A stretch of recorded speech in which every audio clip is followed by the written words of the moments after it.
Bismillahirrahmanirrahim.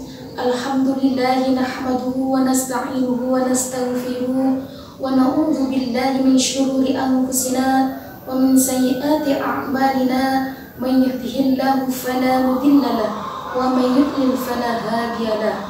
Allahumma shalli ala sayyidina Muhammadin wa ala alihi wa ashabihi ajma'in.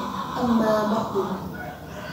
Pertama, marilah kita memanjatkan puji syukur kehadirat Allah Subhanahu wa Ta'ala, Zat yang selalu menggerakkan hati dan pikiran kita, menggerakkan anggota tubuh kita, dan memberi nafas kepada kita.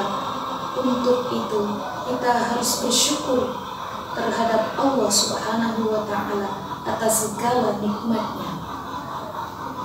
Salawat dan salam semoga tetap tercurah kepada baginda Nabi Muhammad Sallallahu Alaihi Wasallam, Nabi sebagai pemimpin umat, Nabi petunjuk jalan yang benar, dan Nabi yang akan memberi syafaat di hari kiamat nanti.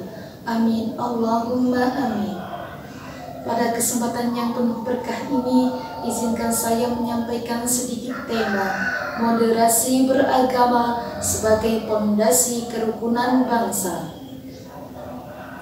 Indonesia merupakan negara yang sangat unik dan menarik, dengan ragam budaya, adat istiadat, bahasa, dan agama.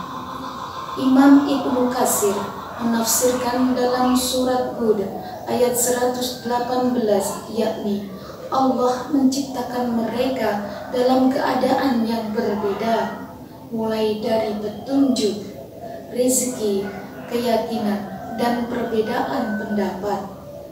Contoh dari perbedaan pendapat adalah ketika kita dalam masalah berpolitik. Jangan sampai karena kita berbeda pendapat, kita saling menghujat. Jangan sampai karena berbeda pilihan akan menyebabkan perpecahan.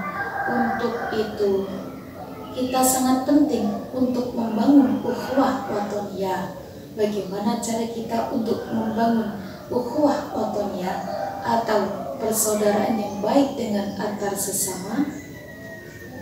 Yang pertama, kita harus tasamuh atau toleransi, menghargai dan memberi kesempatan orang lain untuk mengemukakan pendapatnya.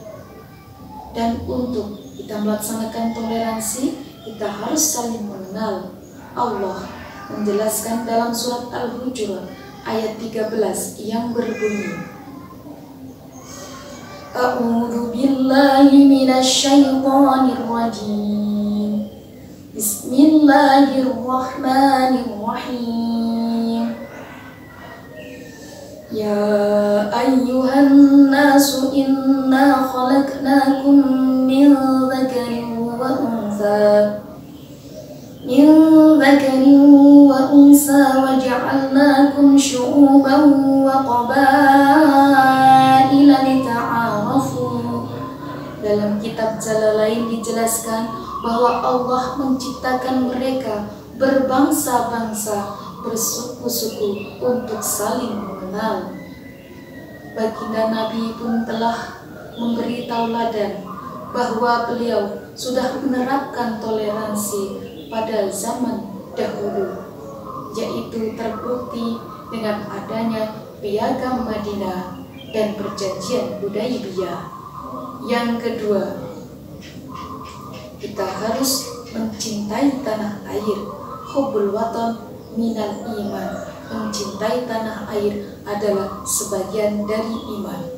Dan yang ketiga, kita harus ta'awun atau saling tolong-menolong.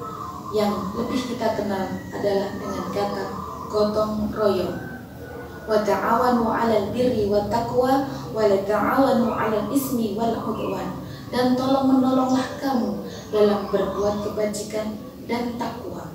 Kita harus bersatu, memperkokoh persatuan dan kesatuan. Jangan sampai ada pihak-pihak yang masuk ke negara Indonesia yang dapat memecah belah persatuan dan kesatuan. Dengan cara diadakan edukasi atau sosialisasi tentang bahaya-bahaya akun fake, buzzer-buzzer, atau berita hoax yang dapat merusak persatuan dan kesatuan bangsa Indonesia. Dan yang keempat, kita harus mengembangkan konsensus kebangsaan, yakni Undang-Undang Dasar 1945, Pancasila, Bhinneka Tunggal Ika, dan NKRI sudah selaras dengan pandangan Islam. Untuk itu, kita harus bisa mentaati norma-norma dan aturan-aturan yang ada. Sahabat-sahabat semua yang dirahmati oleh Allah, untuk itu mulai saat ini untuk mensukseskan program pemerintah, yakni terwujudnya moderasi beragama, kita harus bisa melaksanakan keempat hal tersebut, yakni yang pertama adalah tasamuh atau toleransi, yang kedua kita harus mencintai tanah air, yang ketiga kita harus gotong royong atau saling menolong dalam hal kebaikan, dan yang keempat kita harus bisa menjalankan seluruh aturan-aturan pada Undang-Undang Dasar 1945, Pancasila, Bhinneka Tunggal Ika, dan NKRI. Jika keempat hal tersebut dapat terrealisasikan dengan baik, maka insya Allah Indonesia akan kokoh, akan kuat, dan terwujud Indonesia menjadi negara yang baldatun thayyibatun wa rabbun ghafur. Sekian sedikit materi dari saya, mohon maaf apabila ada kesalahan. Wassalamualaikum warahmatullahi wabarakatuh.